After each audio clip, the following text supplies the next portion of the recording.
ಕೆರೆ ಕುಡಿತೀವಿ ನೀರಿಗಾಗಿ ಎಂದಿನಂತೆ ಜನ ಸ್ಪಂದಿಸಿಲ್ಲ ಬಂದ್ಗೆ. ಎಂದಿನಂತೆ ಓಡಾಟ ಹೆಂಗೆ ಈಗ ಬರ್ತಾರೆ ಜನ. ಭಾರತೀಯ ರೈತ ಒಕ್ಕೂಟದಿಂದ ನಾವು ಮೊದಲಿಂದ ಹೋರಾಟ ಮಾಡ್ತಾ ಇದ್ವಿ 1978ರಿಂದ. ಅವಾಗ ಭದ್ರಾ ಡ್ಯಾಮನ್ನೇ ಕಿತ್ತಾಕಿ ರಿಪೇರಿ ಮಾಡಬೇಕು ಅಂತಕ್ಕಂಥದ್ದನ್ನ ಒಂದು ಚಿಂತನೆ ಮಾಡಿದ್ರು ತಜ್ಞರು. ಅದಕ್ಕೆ ನಾವು ರೈತರು ಪ್ರತಿಭಟನೆ ಮಾಡಿ ಕೇಂದ್ರದ ಸರ್ಕಾರದ ನೀರಾವರಿ ತಜ್ಞರುಗಳನ್ನೆಲ್ಲ ಕರೆಸಿ ಮಾಡಿ ತೋರಿಸಿ ಡ್ಯಾಮು ಏನು 40 ಕೋಟಿಗೆ ರಿಪೇರಿ ಮಾಡ್ತಕ್ಕಂಥದಕ್ಕೆ ಒಂದು ಚಿಂತನೆ ಮಾಡಿದ್ರು. ನಾವು ಬರೀ 40 ಲಕ್ಷ ರೂಪಾಯಿದಾಗ ರಿಪೇರಿ ಮಾಡಿ ನೀರು ಕೊಡುವಂಥದ್ದು ಸಹ ಬೇಸಿಗೆ ಒಳಗೆ ಮಾಡಿದ್ವಿ. ಈ ರೀತಿ ಮೊದಲಿಂದನೂ ಹೋರಾಟ ಮಾಡ್ತಾ ಜನಗಳಿಗೆ ಅನ್ಯಾಯ ಅನ್ನೋದು ಕಂಡು ಬಂದಾಗ ನ್ಯಾಯ ದೊರಕಿಸ್ಕೊಡ್ತಕ್ಕಂಥ ಕೆಲಸನ ಭಾರತೀಯ ರೈತ ಒಕ್ಕೂಟ ಮಾಡಿದೆ. ಈಗಲೂ ಸಹ ಅದೇ ನೇತೃತ್ವದಿಂದ ಮಾಡ್ತಕ್ಕಂಥ ಕೆಲಸನ ಮಾಡ್ತೇವೆ. ಯಾವುದೇ ಕಾರಣದಿಂದ ರೈತರು ನಾವೇನು ಬೇಡ ಅಂದ್ರೂ ಸಹ 30% ಭತ್ತ ನಾಟಿ ಹಚ್ಚಿಬಿಟ್ಟಿದ್ದಾರೆ. ಇನ್ನು 30-40% ಜನ ಅಲ್ಲ ಸಸಿ ರೆಡಿ ಮಾಡ್ಕೊಂಡ್ಬಿಟ್ಟಿದ್ದಾರೆ. ಹಾಗಾಗಿ ನಾವು ಏನು ಸಾಂಕೇತಿಕವಾಗಿ ನಾವು ಇದ್ದಂಗೆ ನಮ್ಮ ರೈತರು ಅವರೇ ತೀರ್ಮಾನ ತಗೊಂಡು ಎಲ್ಲ ರೀತಿಯಾಗೂ ಕೆಲಸ ಮಾಡ್ತಾ ಇದ್ದಾರೆ. ಹಾಗಾಗಿ ಒಂದು ಎಕರೆಗೆ 15-20 ಸಾವಿರ ರೂಪಾಯಿ ಖರ್ಚು ಮಾಡಿ ಅವರು ಇವತ್ತು ನೀರಾವರಿ ನಾಟಿ ಮಾಡ್ತಾರೆ ಅಂದರೆ ತುಂಬ ಸಂತೋಷ ಪಡ್ತಕ್ಕಂಥದ್ದು. ನಾವೇ ಯಾರು ಮಾಡ್ರಪ್ಪ ಅಂದರೆ ರೂಪಾಯಿ ಯಾರು ಕೊಡ್ತಾರಪ್ಪ ಅಂತಾರೆ. ಆದ್ರೆ ಹಂಗೆ ಅಂದಂಗೆ ಇವತ್ತು ಮಾಡ್ತಾ ಇದ್ದಾರೆ.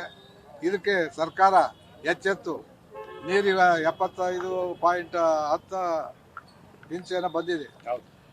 ಹಾಗಾಗಿ ನೀರಿಗೆ ಏನು ತೊಂದರೆ ಆಗಲ್ಲ. ಈಗ ಬರ್ತಕ್ಕಂಥ ಮಳೆ ಇನ್ನೂ 2 ತಿಂಗಳು ಚೆನ್ನಾಗಿ ಮಳೆ ಬರ್ತೈತಿ. ಮುಂಗಾರು ಮಳೆ ಬಂದಿದ್ದರಿಂದ ಹಿಂಗಾರು ಮಳೆ ಚೆನ್ನಾಗಿ ಬರ್ತೈತಿ ಅಂತಕ್ಕಂಥದ್ದು ಒಂದು ನಂಬಿಕೆ ಐತೆ ನಮಗೆ. ಯಾವಾಗಲೂ ನಂಬಿಕೆಯಿಂದನೇ ನಾವೆಲ್ಲ ಕೆಲಸ ಮಾಡ್ಕೊತ ಬಂದಿರೋದು ರೈತರು. ಮುಂದೆ ಮಳೆ ಮಾರ್ಚ್ ತಿಂಗಳ ಮಳೆ ಬಂತಪ್ಪ ಅಂದರೆ ಏಪ್ರಿಲ್ ತಿಂಗಳಾಗ ಮೇ ತಿಂಗಳಾಗ ಮಳೆ ಬರ್ತೈತಿ ಅನ್ನೋ ವಿಶ್ವಾಸದ ಮೇಲೆ ಬಿತ್ತನೆ ಮಾಡಿಬಿಡ್ತೀವಿ. ಅದೇ ಥರನೇ ಮಾಡ್ಕೊತ ಬಂದಿರೋದು. ಒಂದು ಸಲ ಯಾವಾಗ ಕೈ ಸುಡ್ತದೆ 4 ವರ್ಷಕ್ಕೆ ಒಂದು ಸಲ. ಹಂಗೆ ಈ ಸರಿ ಸುಡ್ದಂಗೆ ಒಳ್ಳೆ ಕೆಲಸ ಮಾಡ್ತಾರೆ ರೈತರು. ನಮ್ಮ ರೈತರಿಗೆ ಸಾಕಷ್ಟು ಬೆಂಬಲ ಕೊಟ್ಟಿದ್ದಾರೆ. ನಾವು ಸಹ ಅವರಿಗೆ ಸಹಕಾರ ಕೊಟ್ಟು ನೀರು ಒದಗಿಸ್ತಕ್ಕಂಥದ್ದನ್ನ ಕೆಲಸ ಮಾಡ್ತೇವೆ. ಸರ್ಕಾರ ಯಾವುದೇ ರೀತಿಯ ಭಿನ್ನ ರೈತರು ಒಡೆದಾಳೋದು ಬಿಟ್ಟು ನೀರನ್ನು ಕೊಡಿಸ್ತಕ್ಕಂಥ ಕೆಲಸ ಮಾಡಬೇಕು ಅಂತಕ್ಕಂಥದ್ದನ್ನ ಮುಖ್ಯಮಂತ್ರಿಗಳ ಹತ್ರ ಮಾತಾಡಿ ಮಾಡ್ತಾರೆ ಅಂತ ಹೇಳಿದರು ನಮ್ಮ ಜಿಲ್ಲಾ ಮಂತ್ರಿಗಳು. ಅದನ್ನು ಮಾಡಿಲ್ಲ. ಜಲ್ದಿ ಮಾಡಿ ಇವತ್ತೇ ನಮಗೆ ನೀರು ಬಿಡಿಸ್ತಕ್ಕಂಥದ್ದು ಮಾಡಲಿ ಅಂತಕ್ಕಂಥದ್ದನ್ನ ಒತ್ತಾಯ ಮಾಡ್ತಾ ನನಗೆ ಅವಕಾಶ ಕೊಟ್ಟವರಿಗೂ ವಂದಿಸಿ ಇದು ಮಾಡ್ತಾರೆ. ಅಲ್ಲ ಸರ್, ಈಗ ಆಗಸ್ಟ್ 15ನೇ ತಾರೀಕು ICC ಸಭೆ ಆದ್ರೂ ಸಹ ಈವರೆಗೂ CM ಅವರು ಆ ಬಗ್ಗೆ ಏನು ಯಾವುದೇ ತುಟಿ ಬೀಸ್ತಾ ಇಲ್ಲ, ನಿರ್ಧಾರ ತಗೊಳ್ತಾ ಇಲ್ಲ. ರೈತರು ನಿನ್ನೆ ನೀವು ರಾಷ್ಟ್ರೀಯ ಹೆದ್ದಾರಿ ತಡೆದ್ರಿ, ಇವತ್ತು ಬಂದ್ ಕರೆ ಕೊಟ್ರಿ, ಅದಕ್ಕೆ ಯಾವುದೂ ಒಂದು ರೀತಿ ಬೆಲೆನೇ ಕೊಡ್ತಾ ಇಲ್ಲ ಅಂತ ನೋಡೋಣ. ಯಾವಾಗಲೂ ಪಾಂಡವರು ಅಂತ ಧೈರ್ಯವಂತರಲ್ಲ ಮೊದಲಿಂದನೂ. ಅವ್ರಿಗೆ 1 ಇಂಚು ಏನು ಕೊಡೋದಿಲ್ಲ ಅಂದಮೇಲೆ ಜನ ಅನಿವಾರ್ಯವಾಗಿ ಅವನು ಬದುಕೋಕೆ ಅನ್ನೋದಕ್ಕೆ ಹೋರಾಟ ಮಾಡಲೇಬೇಕಾಗ್ತದೆ ಪಾಂಡವರು. ಹಂಗೆ ನಮಗೆ ಏನು ಕೊಡೋದಿಲ್ಲ ಅಂದಾಗ ನಮ್ಮ ಹೋರಾಟ ಜಾಸ್ತಿ ಆಗತಿ, ಭಾಳ ಬಿಗಿ ಆಗ್ತೈತಿ ಅಂತಕ್ಕಂಥದ್ದು ನನ್ನ ಚಿಂತನೆ. ನಮ್ಮನ್ನು ಸಿಟ್ಟು ಬರಂಗೆ ಮಾಡೋದು ಬೇಡ. ಸುಮ್ಮನೆ ಒಂದೇ ರೀತಿಯಾಗಿ ಇವತ್ತು ನೀರು ಕೊಟ್ಟರೆ ಒಂದು 20 TMCSನಾಗೆ ಒಂದು ಬೆಳೆ ಪೂರ್ತಿ ಭತ್ತ ಬೆಳ್ಕೊಂಡು ಬೇರೆ ಬೇರೆ ಏನು ರಾಗಿ, ಜೋಳ, ಬೇರೆ ಬೇರೆ ತರಕಾರಿ ಈ ಥರನ್ನೆಲ್ಲ ಬೆಳೆದು ರೈತರಿಗೆ ಊಟ ಓಸನ್ನ ನಾವೇ ತಿನ್ನೋದಲ್ಲ, ಜನಕ್ಕೂ ಸಹ ಕೊಟ್ಟು ತಿನ್ನೋಂಥ ಬುದ್ಧಿ ನಮಗಿರೋದು ರೈತರಿಗೆ. ಹಾಗಾಗಿ ಇದು ಮಾಡ್ತವೆ ಅಂತಕ್ಕಂಥದ್ದು ನಾ ಹೇಳ್ತಾ ನನಗೆ ಹೆಚ್ಚಿಗೆ ಹೇಳೋಂಥದ್ದು ಏನಿಲ್ಲ. ನೀವೆಲ್ಲ ಗೊತ್ತೈತೆ ನಿಮಗಿವ, ನೀವು ಸಹ ನಮ್ಮ ಪರವಾಗಿ ಇರೋರು ಅಂತಾರೆ. ಅಲ್ಲ ಸರ್, ಅಷ್ಟೊತ್ತಿಗೆ ಟೈಮೇ ಮುಗಿಯುತ್ತೆ ಅಂತ ನೀವು ಹೋರಾಟ ಮಾಡಕತ್ತೆ 20 ದಿನ ಆಯ್ತು. ಇನ್ನೊಂದು 20 ದಿನ ಆದ್ರೆ ಬಗೆಹರಿದು ಹೋಯ್ತು ಅಂತ ನೋಡೋಣ ಪ್ರಯತ್ನ.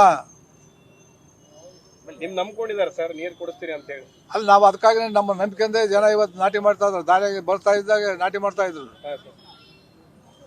ಮತ್ತೆ ಅವ್ರಿಗೆ ಯಾವ ವಿಶ್ವಾಸ ಐತಿ, ನಾವೆಲ್ಲ ನೀರು ಕೊಡಿಸ್ತೇವೆ ಅಂತಕ್ಕಂಥ ವಿಶ್ವಾಸದಿಂದಾನೇ ಮಾಡ್ತಾ ಇದ್ದಾರೆ. ಅಲ್ಲ, ಇಬ್ಬರು ಸಚಿವರು ಇಲ್ಲಿ ದಾವಣಗೆರೆ ಜಿಲ್ಲೆಯಲ್ಲಿ ಇಬ್ಬರು ಸಚಿವರು ಇದ್ರು ಸಹ ಯಾವುದೇ ಒಂದು ಒಮ್ಮತದ ನಿರ್ಧಾರ ತಗೊಳ್ರಿ ಸರ್. ಈಗ ಅಲ್ಲಿ TB ಡ್ಯಾಮ್ ಇಂದ ನೀರು ಆರಾಮಾಗಿ ಹೋಗುತ್ತೆ, ಇಲ್ಲಿಂದ ಯಾಕೆ ಬರಲ್ಲ ಅಂತ ಇದೇ ರಾಜಕಾರಣ ಅಂತ. ರೈತರು ಕೂಡ 2 ಬಣಗಳಾಗಿ ಮಾಡ್ಕೊಂಡಿದ್ದಾರೆ. ಎಲ್ಲ ಒಗ್ಗಟ್ಟಾಗಿ ಬರಲಿ, ಆಮೇಲೆ ಬಂದು ತೀರ್ಮಾನ ಮಾಡೋಣ ಅಂತ. ಅದೆಲ್ಲ ನಾವು ಒಗ್ಗಟ್ಟಿದ್ರೆ ನಮ್ಮ ಯಾಕಂದ್ರೆ ಅವ್ರನ್ನ ಸರ್ಕಾರದವ್ರನ್ನ ಕೇಳ್ತಿದ್ವಿ. ನಮ್ಮ ಒಂದು ಒಗ್ಗಟ್ಟಿಲ್ಲದೆ ಇರೋದ್ರಿಂದ ತಾನೇ ಈಗ ಮತ್ತೆ ಅಡಿಕೆ ಬೆಳೆಗಾರರು ಅಂತ ಹೊಸ್ದಾಗಿ ಉಟ್ಕೊಂಡ್ಬಿಟ್ಟಿದ್ದಾರೆ. ಅವ್ರಿಗೆ ಲಾಭ ಜಾಸ್ತಿ ಆಗ್ತಾ ಐತಿ. ರೈತರು ಭತ್ತ ಬೆಳೆದವನಿಗೆ ಕಮ್ಮಿ ಆಗೈತಿ, ಲಾಭ ಜಾಸ್ತಿ ಆಗೋದ್ರಿಂದ ಅವರು ನಮಗೆ ಯಾರಿಗೂ ನೀರು ಕೊಡ್ದಂಗೆ ನಾವೇ ಉಪಯೋಗಿಸ್ಬೇಕು ಅಂತಕ್ಕಂಥ ಚಿಂತನೆ ಮಾಡ್ತಾ ಇದ್ದಾರೆ. ಅಡಿಕೆ ಬೆಳೆಗಾರ ಪರವಾಗಿ ಇವರು ರಾಜ್ಯ ಸರ್ಕಾರ ಇರ್ತಕ್ಕಂಥದ್ದು ಬ್ಯಾಟಿಂಗ್ ಮಾಡ್ತಾ ಇದ್ದಾರೆ. ಈಗ ನಿನ್ನೆ ಜಿಲ್ಲಾ ಉಸ್ತುವಾರಿ ಮಂತ್ರಿಗಳ ಮಾತು ಕೇಳಿದ್ದೀನಿ. ಅವ್ರು ಏನು ಹೇಳಿದ್ದಾರೆ, ರೈತರು ಎರಡು ಭಾಗ ಆಗಿದ್ದಾರೆ. ಒಂದಾಗಿ ಬಂದರೆ ನಾವು ನಿರ್ಧಾರ ತಗೊಳ್ತೀವಿ ಅಂತ ಹೇಳ್ತೀನಿ. ಒಬ್ಬ ಜಿಲ್ಲಾ ಉಸ್ತುವಾರಿ ಸಚಿವರಾಗಿ ನಾನು ಅವ್ರಿಗೆ ಕೇಳೋದು ಇಷ್ಟೇ, ನಿಮ್ಮ ನಿರ್ಧಾರ ಪ್ರಕಟಿಸ್ರಿ. ನೀವು ಉಸ್ತುವಾರಿ ಸಚಿವರು ಆಗಿರೋದು ಎದಕ್ಕೆ? ನಿಮ್ಮ ನಿರ್ಧಾರ ಏನು ಅಂತ ಪ್ರಕಟಿಸ್ಬೇಕು. ನೀವೇ ಹೇಳಿದಿರಿ 2 ಬೆಳೆಗೆ ಆಗುವಷ್ಟು ನೀರಿದೆ ಅಂತ. 2 ಬೆಳೆಗೆ ಆಗುವಷ್ಟು ನೀರಿದೆ ಅಂದಮೇಲೆ ಈಗಾಗಲೇ 25-30% ಜನ ರೈತರು ನಾಟಿ ಮಾಡೋಕ್ಕೋಸ್ಕರ ಸುಮಾರು 25-30 ಸಾವಿರ ಖರ್ಚು ಮಾಡ್ಕೊಂಡಿದ್ದಾರೆ. ನೀವೇನಾದ್ರು ನೀರು ಕೊಡದೇ ಇದ್ದರೆ ಇವತ್ತು ಆ ರೈತರ ಆರ್ಥಿಕ ಪರಿಸ್ಥಿತಿ ಮೇಲೆ ಹೊಡೆತ ಬೀಳ್ತದೆ. ಈಗಾಗಲೇ ರೈತರು ಸಾಲಗಾರರು, ಆದರೆ ಮತ್ತಷ್ಟು ಸಾಲದ ಕೂಪಕ್ಕೆ ತಳ್ಳುವಂಥ ಕೆಲಸ ನೀವು ಮಾಡ್ತಾ ಇದ್ದೀರಿ. ನಿಮಗೆ ಸ್ವಲ್ಪನೂ ರೈತರ ಬಗ್ಗೆ ಕಾಳಜಿ ಇಲ್ಲ. ಹಾಗಾಗಿ ಇವ್ರು ರೈತರ ಬಗ್ಗೆ ನಿರ್ಧಾರ ಬೇಗ ತೆಗೆದುಕೊಳ್ಳೋದಿಲ್ಲ ಅನ್ನೋದು ನನ್ನ ಅನಿಸಿಕೆ. ಸರ್, ಈಗ ರಾಜ್ಯ ಸರ್ಕಾರದವರು ಕ್ರಮ ಕೈಗೊಳ್ತಾ ಇಲ್ಲ, ಆದ್ರೆ ವಿಪಕ್ಷದವರಾಗಿ ಒಂದು ಆಗ್ರಹ ಮಾಡಬೇಕು. ನೀವು ರಾಜ್ಯ ಬಿಜೆಪಿ ರೈತ ಮೋರ್ಚಾದ ಉಪಾಧ್ಯಕ್ಷರಿದ್ದೀರಿ, ವಿಪಕ್ಷ ನಾಯಕರಿಗೂ ಮನವಿ ಮಾಡಿದ್ರಿ. ನೋಡಿ, ಇದು ಇಲ್ಲಿ ಲೋಕಲ್ ಪ್ರಾಬ್ಲಮ್ ಆಗಿರೋದ್ರಿಂದ ನಾವೆಲ್ಲರೂ ಕೂಡ ನಮ್ಮ ಹಿರಿಯರಾದ ರವೀಂದ್ರನಾಥ್ ಅವರ ನೇತೃತ್ವದಲ್ಲಿ, ನಮ್ಮ ಭಾರತೀಯ ರೈತ ಒಕ್ಕೂಟದ ನೇತೃತ್ವದಲ್ಲಿ ಇವತ್ತು ಹಲವಾರು ಹೋರಾಟ ಮಾಡ್ತಾನೆ ಬಂದಿದ್ದೀವಿ. ಇವತ್ತು ಕೂಡ ಅದೇ ಉದ್ದೇಶಕ್ಕೆ ಹೋರಾಟ ಮಾಡ್ತಾ ಇದ್ದೀವಿ. ಇಲ್ಲಿ ರೈತರು ಅಂದರೆ ಎಲ್ಲ ರೈತರು ಒಂದೇ, ಅಡಿಕೆ ಬೆಳೆಯೋರು ಒಂದೇ, ಭತ್ತ ಬೆಳೆಯೋರು ಒಂದೇ, ರೈತರೆಲ್ಲರೂ ಒಂದೇ. ರೈತರಲ್ಲಿ 2 ಭಾಗ ಮಾಡೋದು ಬೇಕಾಗಿಲ್ಲ. ರೈತರು ಒಂದೇ ಅಂದಮೇಲೆ, ಕೊಡೋದಕ್ಕೆ ನೀರಿದೆ ಅಂದಮೇಲೆ ಆಫ್ ಆ್ಯಂಡ್ ಆನ್ ಪದ್ಧತಿಯಲ್ಲಿ ಆದ್ರೂ ಈ ಬೆಳೆಗೆ ನೀರು ಕೊಟ್ಟು ಎಲ್ಲ ರೈತರನ್ನು ವಿಶ್ವಾಸಕ್ಕೆ ತಗೋಬಹುದಿತ್ತು ಅನ್ನೋದು ನನ್ನ ಅನಿಸಿಕೆ. ಸರ್, ಈಗ ರಾಜ್ಯ ಮಟ್ಟದಲ್ಲೂ ನಿರೀಕ್ಷಿತ ಪ್ರಮಾಣದ ಹೋರಾಟ ಫಲ ಕಾಣ್ತಾ ಇಲ್ಲ ಬಿಜೆಪಿ ಅದೇ ತರ ಆಗಿದೆ. ನೋಡಿ, ಈ ಸರ್ಕಾರ ಆಡಳಿತಕ್ಕೆ ಬಂದ ಮೇಲೆ ಹಲವಾರು ಹೋರಾಟಗಳನ್ನ ಬಂದಿಂದ ಹಿಡಿದು ಇಲ್ಲಿವರೆಗೂ ಕೂಡ ಭಾರತೀಯ ಜನತಾ ಪಾರ್ಟಿ ಹೋರಾಟ ಮಾಡ್ತಾ ಬಂದಿದೆ. ನೀವು ನೋಡ್ತಿರ್ಬೋದು, ಸುಮಾರು 6 ದಿನದ ಕಾಲ ಇಲ್ಲಿ ನಾಗೇಂದ್ರ ಅವ್ರನ್ನ ವಜಾ ಮಾಡಬೇಕು ಅಂತ ಹೋರಾಟ ಮಾಡಿದ್ವಿ. ಯಾವುದೇ ಹೋರಾಟದಿಂದ ಹಿಂದೆ ಸರಿದಿಲ್ಲ ಭಾರತೀಯ ಜನತಾ ಪಾರ್ಟಿ. ಆದರೆ ಇದೊಂದು ದಪ್ಪ ಎಮ್ಮೆ ಚರ್ಮದ ಸರ್ಕಾರ, ಯಾವಕ್ಕೂ ಒಂದು ಬೆಲೆ ಕೊಡ್ತಾ ಇರ್ತಕ್ಕಂಥ ಒಂದು ಸರ್ಕಾರ. ಹಾಗಾಗಿ ಇದಕ್ಕೆ ಸರ್ಕಾರಕ್ಕೆ ರೈತರು ಅಂದ್ರೆ ಗೊತ್ತಿಲ್ಲ, ಜನಗಳ ಬಗ್ಗೆ ಕಾಳಜಿ ಇಲ್ಲದೆ ಇರತಕ್ಕಂಥ ಒಂದು ಸರ್ಕಾರ ಇದು. ಸರ್, ಅಡಿಕೆ ಬೆಳೆಗಾರರಿಗೆ, ತೋಟಗಾರಿಕೆ ಬೆಳೆದ ಬೆಳೆಗಾರರಿಗೆ ಏನು ಹೇಳಕ್ ಬಯಸ್ತೀರಿ? ಅಲ್ಲ, ಅಡಿಕೆ ಬೆಳೆಗಾರರು ನಮ್ಮ ರೈತರನ್ನೇ.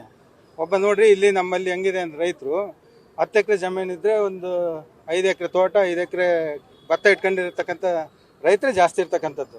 ಹಾಗಾಗಿ ರೈತರೆಲ್ಲರೂ ಒಂದೇನೆ, ರೈತರನ್ನ ಡಿವೈಡ್ ಮಾಡೋದು ಬೇಕಾಗಿಲ್ಲ ಅನ್ನೋದು ಹೇಳ್ತೀನಿ ನಾನು. ಈಗ ಭತ್ತದ ಬೆಳೆಯುವಂತ ರೈತರಿಗೆ ನೀರು ಕೊಡ್ತೀರಾ ಹೇಗೆ ಸರ್? ನೋಡ್ರಿ, ನೀರು ಕೊಡಲೇಬೇಕು ಅಂತೇಳಿ. ಯಾಕೆಂದ್ರೆ ಸುಮಾರು 25-30% ಜನ ರೈತರು ಈಗಾಗಲೇ 15-20 ಸಾವಿರ ಒಂದು ಎಕರೆ ಖರ್ಚು ಮಾಡ್ಕೊಂಡಿರೋದ್ರಿಂದ ಅವ್ರು ಸಾಲಗಾರರಾಗ್ತಾ ಇದಾರೆ. ಅವ್ರಿಗೆ ಅಟ್ಲೀಸ್ಟ್ ಆನ್ ಆ್ಯಂಡ್ ಆಫ್ ಪದ್ಧತಿಯಲ್ಲಿ ಆದ್ರೂ ಇವ್ರು ಎಲ್ಲರನ್ನು ಕುಂದ್ರಿಸಿ ರೈತರಿಂದ ಮಾತಾಡಿ ಆನ್ ಆ್ಯಂಡ್ ಆಫ್ ಪದ್ಧತಿಯಲ್ಲಿ ಆದ್ರೂ ನೀರು ಕೊಟ್ರೆ ಆ ರೈತರು ಬದುಕು ಕೇಳ್ತಾರೆ. ಹಾಗಾಗಿ ನೀರು ಕೊಡಲೇಬೇಕು ಅಂತೇಳಿ ಇವತ್ತು ಎಷ್ಟೊತ್ತಾದ್ರೂ ನೀರು ಬಿಡ್ರಿ ಅಂತೇಳಿ ನಮ್ಮ ಹೋರಾಟ. ಅಲ್ಲ, ನೀರು ಅವ್ರು ಹೇಳಿದಾರೆ ಸರ್, ನೀವು ಒಂದೇ ಬಂದ್ರಷ್ಟೇ ನೀರು ಕೊಡಕ್ಕೆ ಅಂತ ಪ್ರಕಟಣೆ ಮಾಡ್ಬೇಕಲ್ಲ. ಅವ್ರ ನಿರ್ಧಾರನೇ ಹೇಳ್ತಿಲ್ಲ, ರೈತರು ಒಂದೇ ಬರ್ಲಿ ಅಂದ್ರೆ ಏನ್ ಅರ್ಥ ಅದು?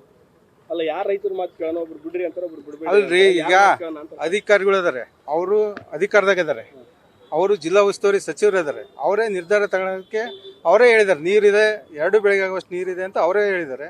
ಹಾಗಾಗಿ ನಿರ್ಧಾರ ಅವ್ರದ್ದೇನು ಅಂತ ಹೇಳ್ಬೇಕಲ್ಲ. ರೈತರಲ್ಲಿ ಒಡಕಿದೆ ನಿಜ, ಆದ್ರೆ ಅವ್ರದ್ದೇನು ಅಂತ ಹೇಳ್ಬೇಕಲ್ಲ ನಿರ್ಧಾರ.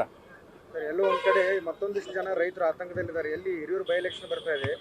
ನೋಡಿ, ಇದೆಲ್ಲ ನಮ್ಮ ಭಾಗದ ಜನಪ್ರತಿನಿಧಿಗಳು ಸ್ಟ್ರಾಂಗ್ ಇಲ್ಲ.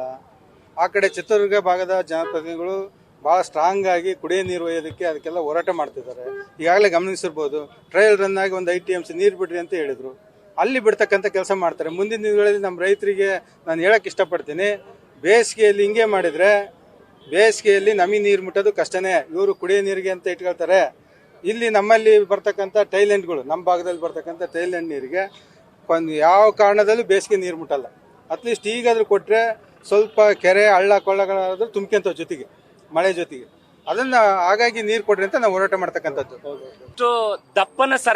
ದಪ್ಪನ ಚರ್ಮದ ಸರ್ಕಾರ ಆಗಿರೋದ್ರಿಂದ ಇವತ್ತು ನಮ್ಮ ರವೀಂದ್ರನಾಥ್ ಸಾಹೇಬ್ರವರ ನೇತೃತ್ವದಲ್ಲಿ ಸುಮಾರು 20 ದಿವಸದಿಂದ ಬಹಳಷ್ಟು ರೀತಿಯ ಹೋರಾಟಗಳನ್ನ ನಾವು ಮಾಡಿದೀವಿ. ಈಗಾಗಲೇ ರಾಷ್ಟ್ರೀಯ ಹೆದ್ದಾರಿ ತಡಿಬೇಕಾದ್ರೆ ಹರಿಹರದ ಬೈಪಾಸ್ ಅಲ್ಲಿ 5-6 ಸಾವಿರ ಜನರು ಸೇರಿ ನಮ್ಮ ಅಳಲನ್ನ ತೋಡ್ಕೊಂಡು ಸರ್ಕಾರಕ್ಕೆ ನಾವೇನ್ ಮನವಿ ಮಾಡ್ಕೊಳ್ಬೇಕು ಆ ರೀತಿ ಎಲ್ಲ ಮನವಿನ ಮಾಡಿದ್ವಿ. ನಾನು ಈ ಮೂಲಕ ಈ ರಾಜ್ಯದ ಮುಖ್ಯಮಂತ್ರಿ ಮತ್ತು ಈ ಜಿಲ್ಲೆಯ 2 ಸಚಿವರಿಗೆ ಹೇಳೋದಿಷ್ಟೇ, ಇವತ್ತು 150 ಅಡಿ ನೀರಿದ್ದಾಗಲೂ ಕೂಡ ಅವತ್ತಿನ ಹೋರಾಟಕ್ಕೆ ಅವತ್ತಿನ ಸರ್ಕಾರಗಳು ರೈತರಿಗೆ ನೀರನ್ನು ಕೊಟ್ಟಿರ್ತಕ್ಕಂಥ ಅನೇಕ ಉದಾಹರಣೆಗಳಿದಾವೆ. ಇವತ್ತು 176 ಅಡಿ ನೀರಿದೆ. ಇವತ್ತು ಕೂಡ 4538 ಕ್ಯೂಸೆಕ್ಸ್ ನೀರು ಡ್ಯಾಮಿಗೆ ಇನ್ಫ್ಲೋ ಆಗ್ತಾ ಐತೆ. ಇವತ್ತು ಆಗ್ಲೇ ನನ್ನ ಸ್ನೇಹಿತರು ಮಾತಾಡ್ತಾ ಇದ್ರು, ಶ್ರಾವಣದಲ್ಲಿ ಮಳೆ ಹೆಚ್ಚು. ಈ ಶ್ರಾವಣ ಮುಗಿಯೋದ್ರೊಳಗಾಗಿನೇ ಭದ್ರಾ ಡ್ಯಾಮ್ ಸಂಪೂರ್ಣವಾಗಿ ಭರ್ತಿ ಆಗ್ತದೆ.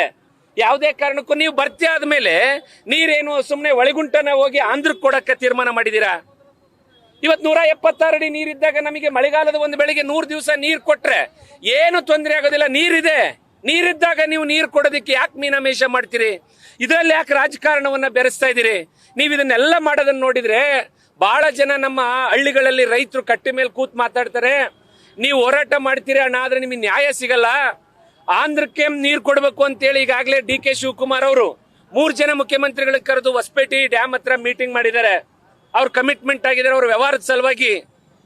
ಇವತ್ತು ಹಿರಿಯೂರೊಳಗೆ ಬಂದು DK ಶಿವಕುಮಾರ್ ಒಂದ್ ಕಡೆ ಭಾಷಣ ಮಾಡ್ತಾರೆ, ನನ್ನ ಸ್ನೇಹಿತನ ಮಗನನ್ನ ಈ ಬಾರಿ ಹಿರಿಯೂರಿನ ಚುನಾವಣೆಯಲ್ಲಿ ನೀವು ಗೆಲ್ಲಿಸಬೇಕು, ನಿಮಗೆ ಈ ಬರಗಾಲದಲ್ಲೂ ಕೂಡ ವಾಣಿ ವಿಲಾಸ ಸಾಗರಕ್ಕೆ ಅಪ್ಪರ್ ಭದ್ರಾದಿಂದ ನೀರನ್ನ ತಂದು ನಿಮ್ಮ ಹಿರಿಯೂರು ತಾಲೂಕಿನ ನೀರಾವರಿಗೆ ನೀರು ಕೊಡ್ತೀನಿ ಅಂತಕ್ಕಂಥ ಮಾತನ್ನ DK ಶಿವಕುಮಾರ್ ಹೇಳಿರೋದ್ರಿಂದ ನಮ್ಮ ಹೊಟ್ಟೆ ಮೇಲೆ ಹೊಡೆದು ಇವತ್ತು ಭದ್ರಾ ನೀರನ್ನ ಅವ್ರಿಗೆ ಕೊಡ್ತಕ್ಕಂಥ ಒಂದು ಪ್ರಯತ್ನವನ್ನ ಮಾಡ್ತಾರೆ.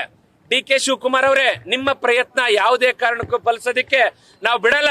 ಯಾಕೆ ಅಂತ ಹೇಳಿದ್ರೆ ತುಂಗಾ ಡ್ಯಾಮ್ ಇಂದ ಭದ್ರಾ ಡ್ಯಾಮ್ಗೆ ನೀವು 17.41 TMC ನೀರನ್ನ ಲಿಫ್ಟ್ ಆದ್ಮೇಲೆನೆ ಅಪ್ಪರ್ ಭದ್ರಾಕ್ ನೀರು ಹೋಗ್ಬೇಕು. ಹಾಗಾಗಿ ನೀವಿವತ್ತೇನಾದ್ರೂ ನಿಮ್ಮ ರಾಜಕೀಯ ತೀಟೆ ತೀರಿಸ್ಕೊಳಕ್ಕೋಸ್ಕರ ನಮ್ಮ ಒಂದು ಹನಿ ನೀರನ್ನ ಬಿಟ್ರು ಕೂಡ ಯಾವುದೇ ಕಾರಣಕ್ಕೂ ಪ್ರಾಣನಾದ್ರೂ ಕೊಡ್ತೀವಿ ವಿನ ಭದ್ರಾದ ಒಂದು ಹನಿ ನೀರನ್ನು ಕೂಡ ಕೊಡೋದಿಲ್ಲ. ಯಾವ ಕಾರಣಕ್ಕೂ ನೀವು ಆ ವ್ಯರ್ಥ ಪ್ರಯತ್ನ ಮಾಡಬಾರ್ದು. ಈ ಜಿಲ್ಲೆಯ 2 ಸಚಿವರು ಈ ಕೂಡಲೇ ಇವತ್ತು ರಾತ್ರಿ ಒಳಗಾಗಿನೇ ನೀರನ್ನ ಬಿಡಬೇಕು. ನಮಗೆ ಮಳೆಗಾಲದ ಬೆಳೆಗೆ ನೀರನ್ನ ಕೊಡೋದ್ರ ಮೂಲಕ ಮಧ್ಯ ಕರ್ನಾಟಕದ ಈ 2 ಜಿಲ್ಲೆಯ ರೈತರು, ನಾವ್ ಇಡೀ ನಾಡಿಗೆ ಅನ್ನ ಹಾಕ್ತಕ್ಕಂಥ ರೈತರು, ಇದನ್ನ ನೀವು ಅರ್ಥ ಮಾಡ್ಕೊಂಡು ಇತಿಹಾಸದಲ್ಲಿ ಉಳಿಬೇಕು. ಇಲ್ಲ ಅನ್ನೋದಾದ್ರೆ ರೈತರ ಶಾಪಕ್ಕೆ ನೀವಿಬ್ರು ಮಂತ್ರಿಗಳು ಈ ಸರ್ಕಾರ ಬಲಿಯಾಗ್ತೀರಿ ಅಂತೇಳಿ ಮೂಲಕ ನಾನು ಆಗ್ರಹ ಪಡಿಸ್ತೇನೆ.